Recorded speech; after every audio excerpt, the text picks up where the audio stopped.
Hello and welcome to the Solutions Scoop. I'm Ravi Venkataraman. And I'm Amanda Tepper. Ravi and I are co-founders of the Chestnut Solutions Institute, an independent forum dedicated to advancing the future of the investment solutions industry. Here at The Scoop, we examine the latest solutions marketplace developments and speak directly with solutions industry leaders. Our guests span the investment ecosystem, from OCIOs to asset owners, investment consultants, asset managers, and other key industry stakeholders. These conversations are an important part of the Institute's mission to improve transparency and help establish standards and best practices across the solutions industry by educating asset owners, providers, and all other industry stakeholders. Let's get to today's scoop.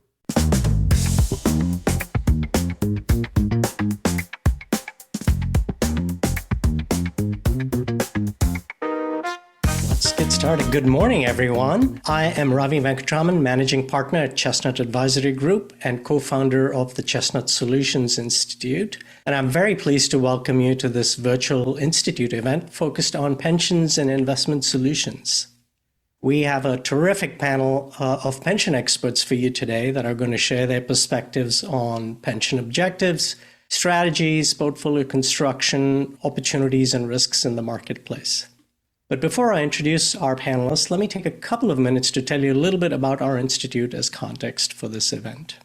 My partner Amanda Tepper and I established the institute almost a year and a half ago as an independent forum for investment solutions, providers, clients, and all stakeholders in the ecosystem of solutions and OCIO, dedicated to advancing the future of the investment solutions industry. What do we mean by that? Our mission is threefold. One is to educate the marketplace and investors about this space, help establish and promote high ethical operating standards, and importantly, business best practices in an area where best practices and transparency is probably still in an evolutionary stage. And lastly, promote a fair and level playing field by enhancing transparency, and again, importantly, advancing holistic measurement of client outcomes, performance, and value. The way we activate on this mission is also threefold. First, primarily through thought leadership and research. So we provide research reports, collect market data, and other goings-on in the industry and communicate that. The second is peer-to-peer forums. These are in-person meetings that we host about 2 to 3 times a year between our members to really facilitate a frank and candid exchange of views, best practices, emerging trends, to promote dialogue and transparency.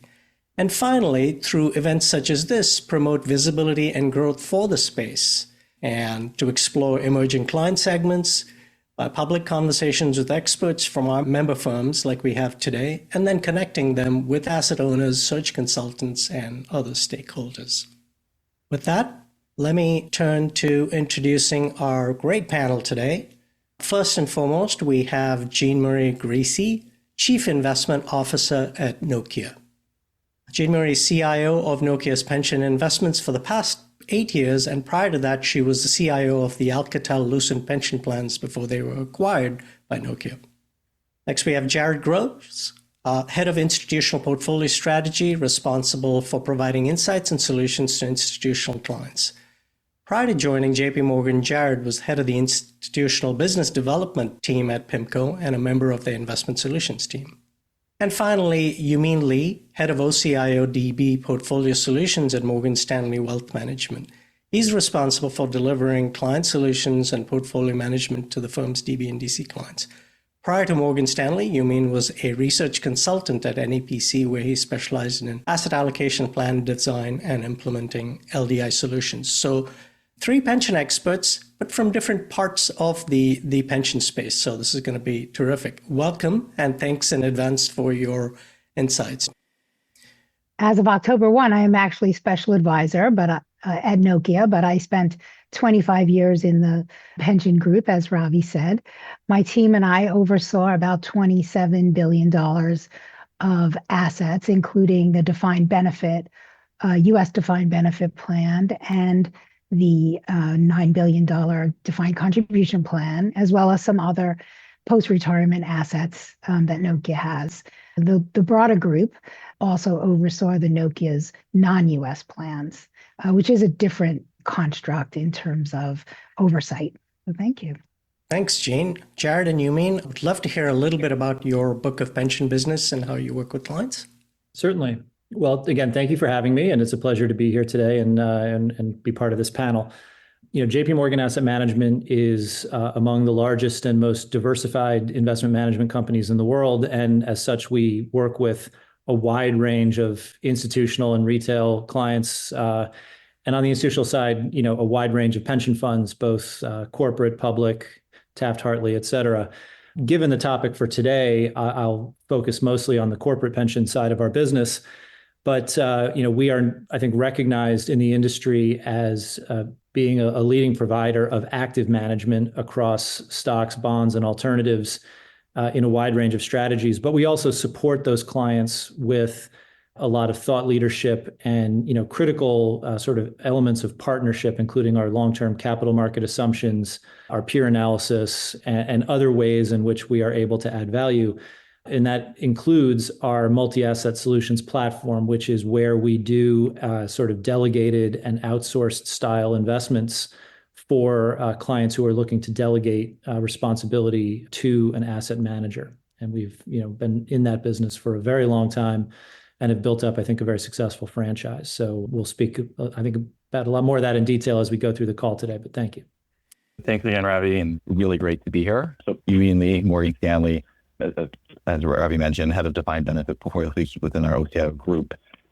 In the pension industry and more on the actual consulting side, actually for the past 17 years, that's kind of my bread and butter, and really bringing that asset liability focus look when we look at pension management. So, we really focus on navigating the complexities of managing pension plans through this ever-changing financial landscape that we've seen today, delivering those customized solutions, and ultimately, right, we're looking for sustainable outcomes for pension participants, but also all stakeholders.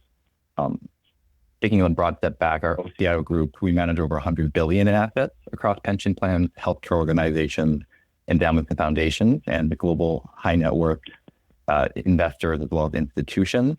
But, majority of those assets, or a big chunk of those assets, are within the pension space and really focusing not on just the corporate defined benefit, but also on defined contribution, public funds, as well as the Taft-Hartley space. More broadly, we support, with the backing of Morgan Stanley Institutional Consulting Solutions, we manage a total of $700 billion of assets, which are institutional, and a vast majority of those assets are within the pension plan space. Great. Thanks, Eumene. Terrific books of business. Jean, I'd love to start this discussion with you. As the plan sponsor in the room, could you give us a 20,000-foot view on the state of pensions today, whether it's your plans or other pension plans? We've had several years of very strong equity returns, interest rates slowly going up. But what's the state of the state today? So I think on balance, most pension funds are either fully funded or overfunded at this point. So there's a lot of time spent in the past, 5 or 10 years, putting in place, some liability hedging. At this point, I think plans are pretty well funded, and many of them are looking at next steps in terms of how to use that overfunding. So what do they do? And we've all seen the articles about IBM and using the surplus to fund some 401k matches, certainly something that we did at Nokia as well. But there's other strategies to do that, and many of those plans are beginning to research those strategies. So I think a continued focus on that hedging. And again, pension plans are different. They're not cookie cutter. So, their funded status is a big component of what they might do. Whether their plans are open or closed is another component of how they might think about what their focus will be. So I think the good news is, though, most plans are well funded at this point. Jared, if you look at your book of pension business, given what Jean said, how does that break down between where the plans are in their life cycles? Does that resonate, or do you find a very different picture?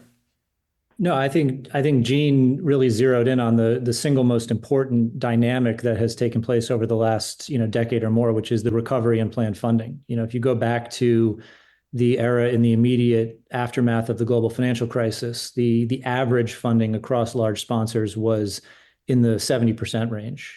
And since then, we have seen, as Jean indicated, almost a complete recovery to the point where many sponsors are in a surplus position or very close to reaching that level. And that, it's interesting to observe the changes in behavior that creates, because I do think there's a little bit of a lag between the sponsors and the asset managers in the industry, which is, I just to break that down a little bit more detail, I think those who are in charge of managing the assets recognize very clearly that operating from a surplus position puts them in a very advantageous position, because you can adopt a blend of hedging and return seeking in your portfolio that leads to a very kind of advantageous balance of risk and return. You don't need to absorb a lot of surplus risk in order to outperform the liabilities when the plan is well funded. I think some of the corporate management is still kind of backward looking and thinking about some of the volatility that they endured, the contributions that they were forced to make. And there is a fair amount of scar tissue around some of that risk that was absorbed by the corporate sponsors. And so I think what we're starting to see are a convergence of views around the future of the pension, which is, I think, indicative of IBM's decision to reopen their defined benefit structure using some of their surplus. We've seen other sponsors take similar steps. We see a lot of sponsors who, if you had asked them a few years ago that where they were planning to be when they got back to full funding, they would have told you that we were going to be out of this business entirely. And now they've taken a little bit of a fresh look at that and have decided to maybe extend the run of the pension and to think about it more holistically as part of an overall benefits package. And I think in that context, it makes a lot of sense to keep the pension, not for every sponsor perhaps, but as a tool among other tools, whether it's wage compensation, other benefits, defined contribution, and defined benefit, they all have a role to play in providing an optimal solution for participants. And I think, the restoration of funding makes it a lot easier to take a kind of balanced view of that discussion and that conversation. And so we're starting to see more and more of that, which is very encouraging as far as I'm concerned. You mean, given the variety of objectives and where pension plans are and what they're looking for now, and the variety of funded status, how do you go about figuring out what the right strategy is and working with clients? Yeah, no, I think it kind of goes back to two overarching factors. And, one really being understanding what plan sponsor objectives are, whether it's short-term or long-term. And, taking one step back, kind of the array of what we're seeing in the marketplace today. Yes, we've seen a huge increase in funded stats, very significant over the last few years based on the current market environment. But, I would say from an array, a lot of the plan sponsors that I'm working with currently are actually in a very underfunded position. And I am still seeing that in the marketplace today. So kind of really focusing in on the de-risking aspect, fine tuning, getting creative with that surplus is definitely one piece of it, but with many plans still underfunded, kind of managing overall portfolio volatility, the need for broad diversification on the return seeking side. That's where jumping ahead a bit, but looking at the private markets and alternative investments, which has become a big play now within the OCIO space and across a lot of institutional investors and corporations. But really going back to that plan sponsor objective, from the start, closing that funding gap, contribution policy, really understanding sensitivity to pension expense in the balance sheet that Jared mentioned, time horizon, what ultimately is that end state? Termination, I think many years ago was always considered that end state, but with the market today and the surplus position plan, termination might not be the right or the best decision, and kind of working through plan sponsors with that dynamic. The other piece outside of understanding plan objectives is really understanding the plan liability characteristics and plan structure. That really is going to help inform the investment decision. Is it a final average paid plan? Is it a cash balance plan? Very different objectives across the board, different in how the liabilities are valued. Or payment assumptions. Are they traditional annuities, very predictable payment streams, or you have lump sums, which are very volatile? That's going to inform liquidity needs as well as risk profile. So, as mentioned, no two plans are alike. You could be 80% funded or 100% funded, and you have a like plan from a funded status perspective. But the census data, the objectives all go through that. So there needs to be a holistic view, understanding the plan itself from a structure perspective, and then developing that appropriate asset allocation, IPS, objectives and guidelines, and thus working with your plan's actuary also to understand the contribution policy, and the holistically looking at it from a three-legged stool. Are you going to earn your way out, pay your way out, or transfer the risk, and balancing the needs there? Jean, from the perspective of a really well-funded or an overfunded plan, I wanted to just pick up on something Eumene said about hedging. And does the way you think about the precision in the hedging change? How do you strike the right balance between the growth portfolio and the hedging portfolio? Yeah, so we obviously spend a lot of time on that. And, it's a little bit looking at what you have already. So we had a very long investment history with private equity and had done very well with that. So then, taking that as a given, and understanding the illiquidity of that, but also the inability to really make, quick changes there, and then balancing that against the liabilities and wanting to maintain funded status. So we weren't really in the position of needing to grow it. So there are some plans that do that. As Jared said, you can balance and you can kind of manage your risk and take more. We weren't in that place. We were looking more towards maintaining funded status. So we were pretty much 100% hedged to rates. We did not go down the precision. We did have key rate duration, et cetera, and we did have spread product. So we weren't completely using treasuries. And the last thing that we looked at, which I still think would be a very good thing to do, is some of the private credit, but investment grade, not the private equity kind. We already had a lot of private equity in there. We didn't need private credit, private equity, but some of the investment grade stuff. So, that's how we thought about it, thinking to preserve funded status. I noticed in the last couple of days, especially, there have been some articles about, pension plans are under allocated to credit, maybe private credit, but maybe just put that in a broader context. Jared, I know you folks have just published your latest capital markets, long-term capital markets assumptions. Could you give us a tour of that and anything like private credit that you're seeing particularly attractive or not? Sure. Well, and just to put that in context, I think building off of what Jean said, there's sort of three main layers to this asset allocation conversation when it comes to a private, sort of corporate defined benefit plan. The first is, how do you balance hedge assets and return-seeking assets in a way that generates an appropriate level of risk and return?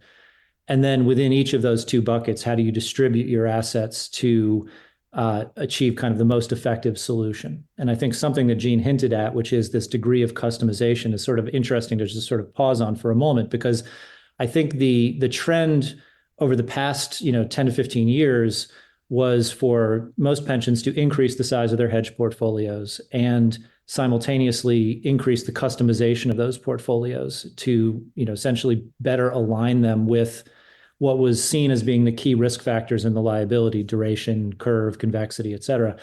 And you can do that, and you can achieve a relatively low tracking error, but that's usually driven by the way we measure tracking error, which is using a model, and that model tends to miss on some other factors. And so what I think sponsors have realized more recently is that those very structured, customized hedge programs have sort of two shortcomings. One is that it's very hard for them to generate enough return on their own to keep pace with the liabilities. And so to some extent, it forces you to maintain an asset allocation with return-seeking assets. And that's not a bad thing, but it does fly in the face of an objective of low tracking error. And then I think it also leaves them with a very concentrated position in corporate credit.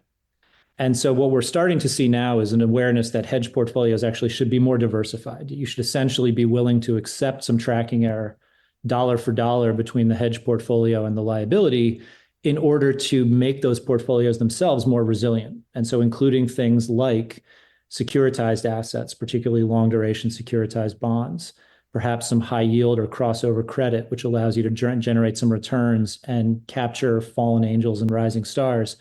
And to Jean's point, maybe even private credit, which, although it is in a fund vehicle that doesn't lend itself to kind of mark-to-market hedging, provides many of the benefits that you want in a hedge portfolio. So that's on the liability hedging side. That's kind of a theme that we've seen emerge over the last few years.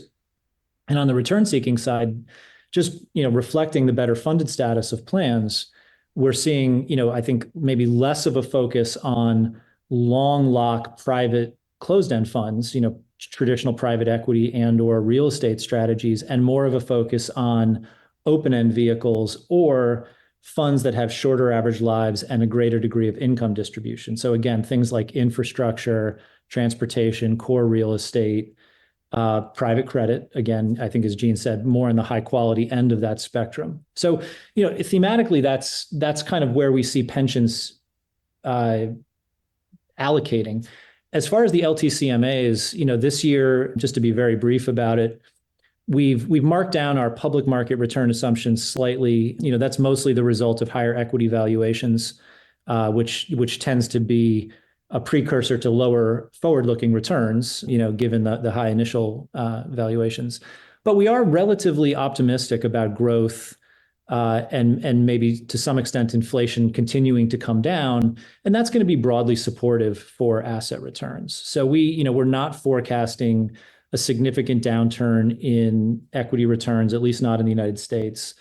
We think credit spreads, although they're extremely tight, are unlikely to unwind in a particularly sort of punishing way in a sort of a credit cycle with a lot of default risk. So we think the public markets remain reasonably attractive and are a productive place to keep capital invested, if not add. And then across alternatives, we tend to see, I'd say, sort of the traditional positioning, which is that they are positioned to outperform their public market counterparts. There's been probably a little bit of relative movement across the private market subcomponents. So among our highest expected return subcomponents this year is real estate.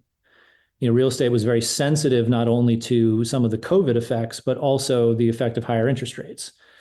And because they sort of took their pain as rates rose, if we have in fact sort of seen the peak in rates and we're going to be on the downslope, real estate should be the beneficiary of that, along with being kind of very closely aligned with economic growth. So that's a sector that we think could do very well. But broadly, we think that the goal for most pensions should be, however they're balanced across return seeking and hedging, to be as diversified as possible, to capture as many of these distinct return streams in their portfolios, and again, to use as sort of fresh and updated kind of analytic tools as they can to help achieve balance.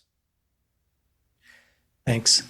Eumene, what are your house views on the capital markets today? Especially, I just wanted to pick up on Jared's comment about alternatives and perhaps nudging in the direction of more liquid alternatives. I mean, I think in general, yes, liquidity has become a concern and something that has to be very mindful of when it comes to especially pension plan investing, right? Portfolios needing that liquidity to make benefit payments, but also, there are fees such as the PBGC variable rate premium, which can, for an underfunded plan, can be pretty expensive. So having that liquidity has always been very key because, the underlying objective of a pension plan has always been to pay participant benefits on a go-forward basis. That being said, we believe that in the private market and the alternative space have been underutilized in pension portfolios such as this. And, it's not for everyone. There is a caution that needs to be taken as you look through it. But when you look at the public fund space and the Taft-Hartley space, there is a case and there's an attractiveness to have alternative investments within there, definitely sized appropriately to the portfolio to obviously have that liquidity. But from a liquid alternative standpoint, you're not locked in, right, for these 5, 7, 10-year lock-ins. You're really looking at more a soft 1-year lock with monthly and even quarterly liquidity after the fact. So, from that standpoint, we do believe there is a place for private markets and alternatives. Depending on the time horizon is one big key issue. It does provide the benefits, the less correlated, high returns, portfolio diversification. They do come with a high cost, their valuation is associated. So a great balance there. But from a firm perspective, we do believe that it is underutilized within the space and there is a case for it. Let's dig down in the public markets, because as we all know, it's still the biggest component of most portfolios. Jared, maybe you could talk a little bit about your house view or your sort of neutral portfolio for a pension plan, if there is such a thing. How are the public assets allocated typically? Sure. I mean, so we've seen in the corporate pension world a tilt towards fixed income, and that's consistent with wanting to have a more effective hedge to the liability and reduce the overall level of plan surplus volatility. And the general rule of thumb is that the sort of the core asset is long duration corporate bonds, and that's derived from the nature of the discount rate and the discount curve that is applied to liability cash flows. So if you're concerned about mark to market risk, particularly in an accounting context, you're going to want to preference corporate credit as a portfolio. And then every other fixed income asset is sort of selected in reference to that core asset. So treasuries provide a lot more flexibility around where on the curve you want to position, how far out on the curve if you want to use zero coupon treasury strips to achieve a very long duration and a higher hedge ratio. We're seeing more interest in intermediate credit as a subcomponent, largely because liabilities are maturing and have less total duration than they used to. So, 10 years ago, the kind of home base for most hedge programs was a long gov credit or long corporate portfolio. These days, you probably need 30 to 50% in intermediate credit in order to match the duration of your liabilities. And, it has, I think, going back to that theme of sort of complexity, one of the choices that you have to make as an investor in the fixed income hedging programs is, do you want to create very complicated custom benchmarks and then offer that benchmark to each of your fixed income managers? Or is it in fact better to isolate different components of the benchmark and choose a manager who may be more skilled in that particular space?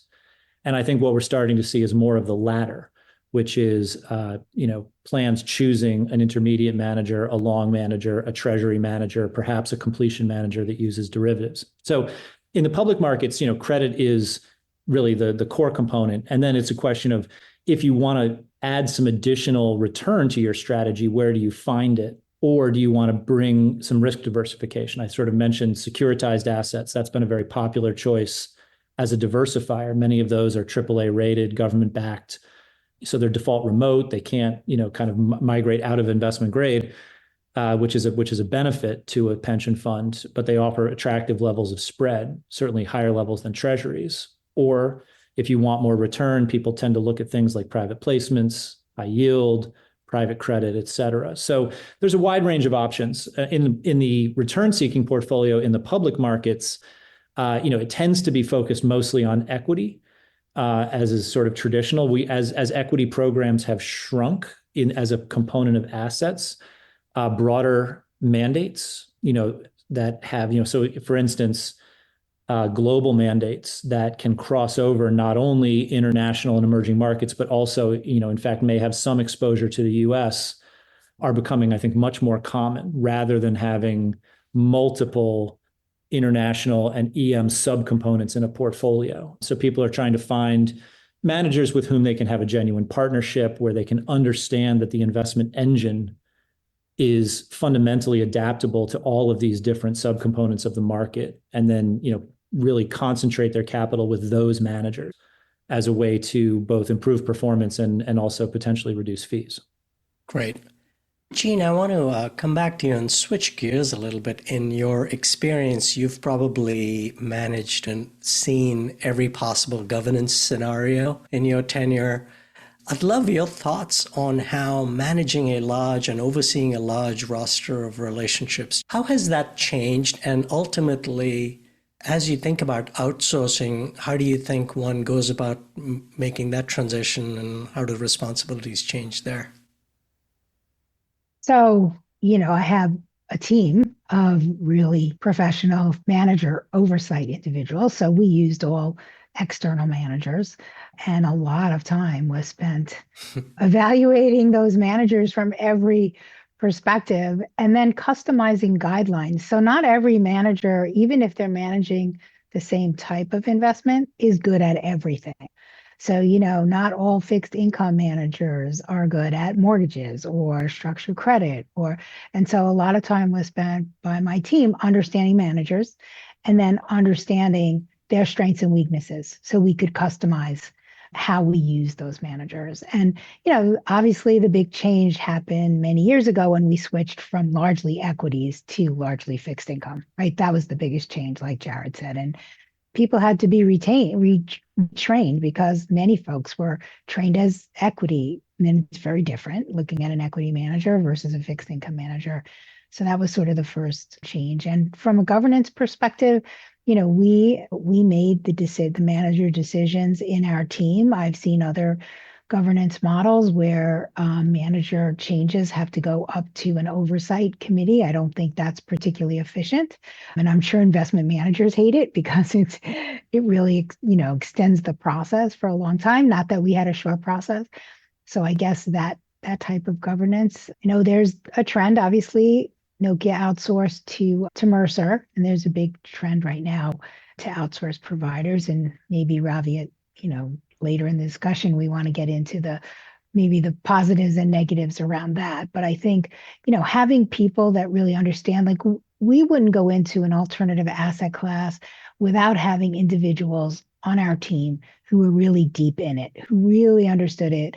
I know everyone talks about the endowment model and, endowments go into hedge funds and private equity. But unless you have people that really understand those investments, it doesn't make sense to do that, in my opinion.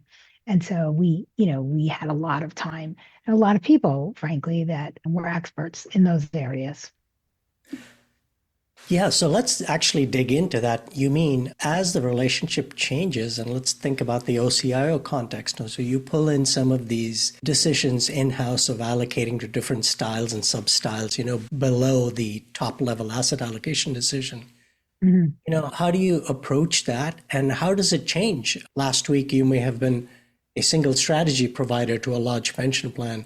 Now it comes in-house. What happens? Yeah, no, and I mean, Jean mentioned this at the beginning, it really all looks at the long-term strategic view, as we're thinking about a pension plan. And, there are opportunities to be tactical with market environments. There are opportunities to review managers. So, as one step where we are working with a large plan sponsor or an in-house investment that comes over to us, right, from an OCIO perspective.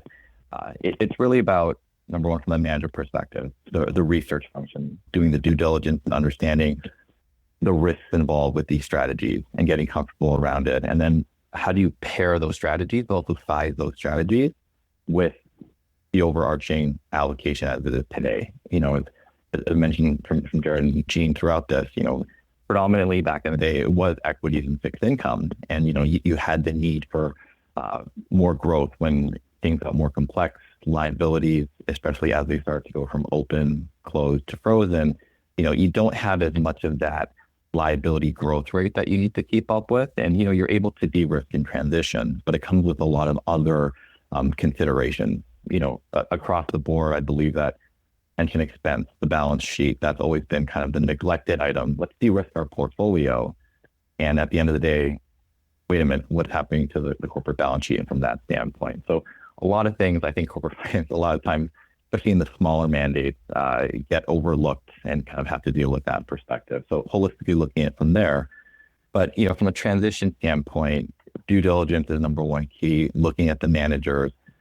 Sizing, again, from a strategic point of view, it's working with the plan sponsor and understanding what are your objectives and putting that together within the IPS. I think one piece of, and maybe a misconception when it comes to OCI or discretion is you're handing off the reins. And from that standpoint, you don't have the communication, let's say. You miss out on certain things. And, the loss of ownership, you could call that, from the plan sponsor's end, and it comes into play. So I think very importantly, especially when you onboard a relationship, it's really about having that communication back and forth. And, it doesn't end at the IPS. It doesn't end at a quarterly meeting. There are steps involved to have the communication.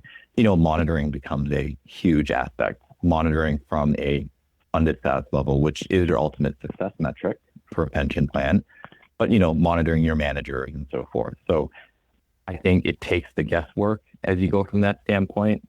From an actuarial standpoint, you get a funded status once a year. And, sometimes that's all you see. Monitoring on a monthly and even a daily basis allows you to be more robust, allows you to be more tactical. And in situations such as COVID, the great financial crisis, the presidential election, you're able to view things. Some of those are more long-term lasting effects on your portfolio. Some are more short-term. And, from a capital market standpoint, as Jared mentioned, a lot of this won't change in the long term. And in the short term, does it make sense from a pension plan perspective? Probably not, as we're thinking more long-term views. Jared, there are people in our audience that have legacy relationships with firms, such as Jean's.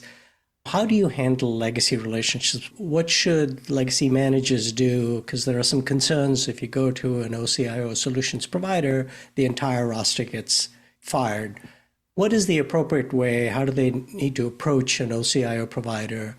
And how do they maintain a partnership, if they can, with either the provider or the sponsor? Yeah, it's a great question. I think to put it in context, the decision to go to an OCIO has to be based on the presumption that you're going to be, adding some value somewhere in the chain. And when you think about what the OCIO can do that a traditional plan sponsor can't, or to the extent that they're not doing anything that the sponsor could otherwise do themselves, at the highest level, it's about asset allocation. Does the OCIO provide the ability to create a more efficient strategic asset allocation?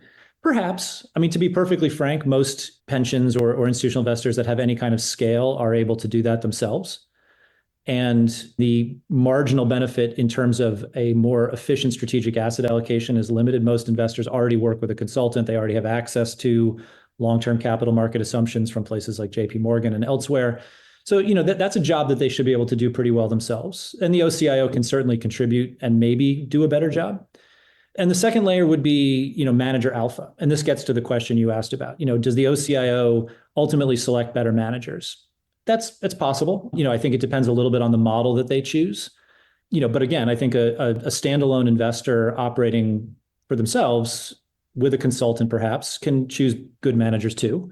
So it's not clear that there's a tremendous value add there. I think where you start to get into the more value add is economies of scale, which is, can you essentially trade the OCIO's balance sheet and ability to operate at lower fees for the marginal fee that you have to pay the OCIO and still wind up ahead. And I think, I think the evidence suggests that is possible, that the OCIOs, generally do successfully use their size to negotiate more competitive fees than a standalone investor could on their own.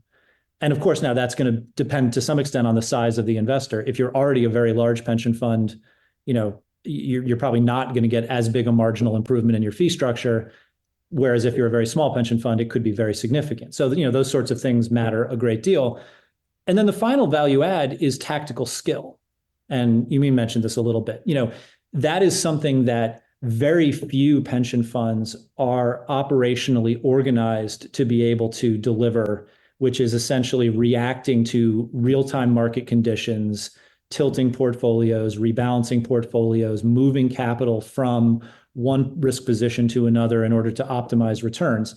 And so what it really comes down to as you think about this sort of value proposition is, are you able to achieve, some measure of economy of scale, some measure of tactical skill, some measure of improved alpha? If you are a manager on the outside looking at this, how do you then turn around and say to the OCIO, okay, we want to be under the umbrella and sort of part of your operation? You have to obviously show up with a good product. Most OCIOs, look within each individual sleeve of the market for managers who have demonstrated skill. Now, I will say, I think, one of the less kind of widely reported elements of this entire business is the degree to which many of the managers who are willing to negotiate down their fees in order to get scale on OCIO platforms may themselves not be the most successful alpha generators, and that they're sort of willing to compromise on price in order to win the business. And that's something, you have to be very careful about. Now, if you're a manager who historically has not generated a lot of alpha, you may be willing to do that. It's a great way to gather assets. But, is that ultimately going to result in a better product for the end user at the, the sort of the OCIO client, as it were. So, I think people have to be mindful of all of these dynamics. And I think as they look at selecting an OCIO, are they getting only the economy of scale, or are they getting some other value in terms of manager selection or tactical asset allocation? Because those at the end of the day can provide a significant tailwind to performance. The economies of scale will reduce fees, and that's a certainty, which is a nice thing. It's always nice to save money with high confidence. But if you have a reasonable probability of having a more effective asset allocation and achieving higher levels of return at similar levels of risk, that is going to be a much better outcome over the long horizon. So, the sort of skill set of the OCIO is a critical thing. And then as a manager, you just have to find, where do your products line up with that, and where are you willing to, kind of offer them to the OCIO platforms at an attractive price. And they seem, I think, in my experience, to be very effective at sorting out, which managers they want to work with and figuring that out. So it's a pretty transparent process at the end of the day. Thanks for your thoughts there. Yeah, we at the Institute were painfully aware of the challenges in transparency and data, even definitions and what is discretionary and what's non-discretionary vary. There is no standard, so we're working towards trying to develop some standards around that and put out straw man.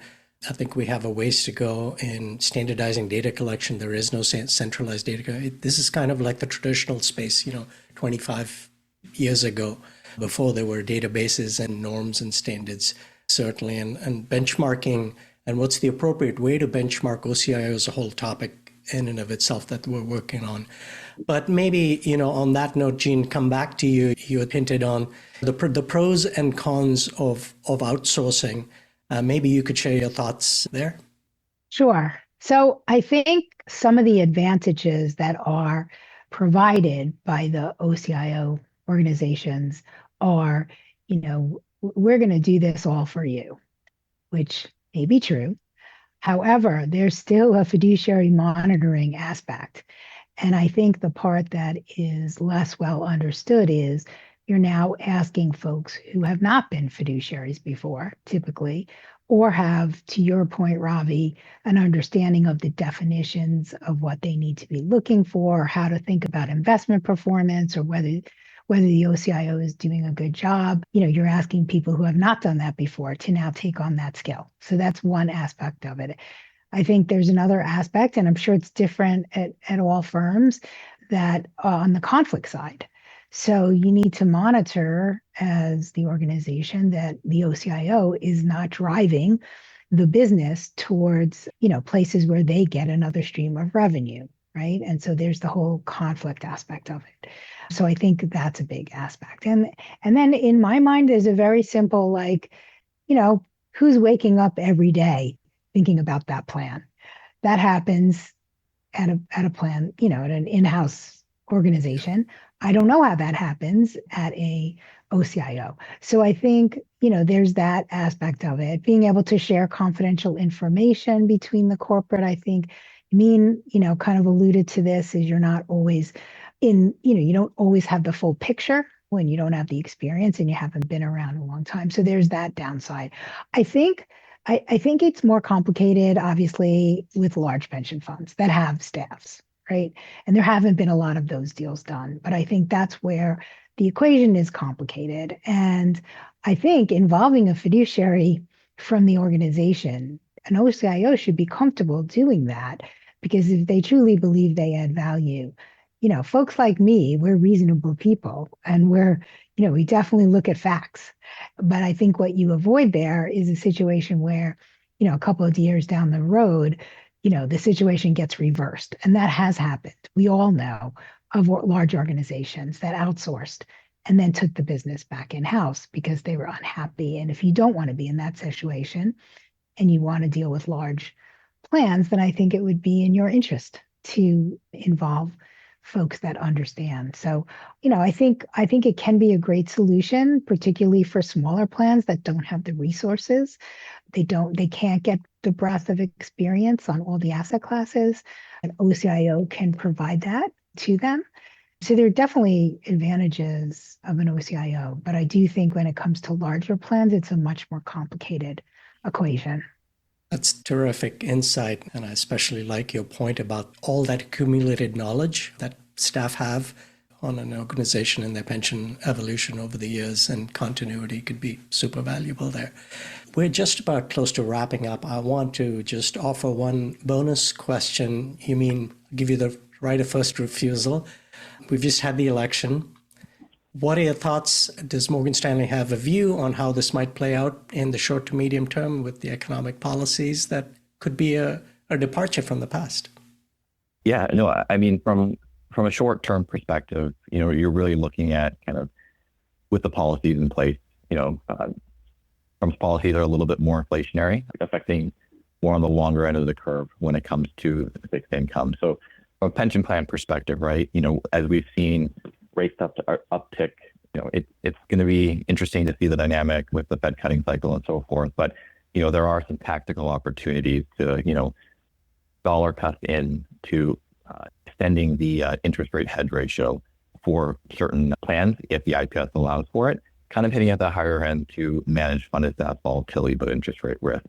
Again, a lot of this is more short term as we're looking for it, but the firm view is more looking at stability and really about not making any rash decisions when it comes to investing, whether it's on the equity side or the fixed income side, but more just stay the course and think of this more from a strategic long-term investment approach. Great. Well, thank you. That was a terrific discussion, terrific insights. So thanks for sharing your expertise with us today. And to our audience, we hope you've enjoyed this event. Please remember that you can access this as well as many of our other virtual events and podcasts on our website, chestnutadvisory.com. With that, thanks and have a wonderful day. Chestnut Advisory Group is a boutique, practitioner-led management consulting firm dedicated to asset managers and investment solutions providers. In addition to the Chestnut Solutions Institute, our advisory practice areas include distribution strategy, M&A support, go-to-market, and implementation and coaching services. This podcast is owned and produced by the Chestnut Solutions Institute. If you like this content and would like to access more insights, webinars, and podcasts, please check out our website, chestnutadvisory.com.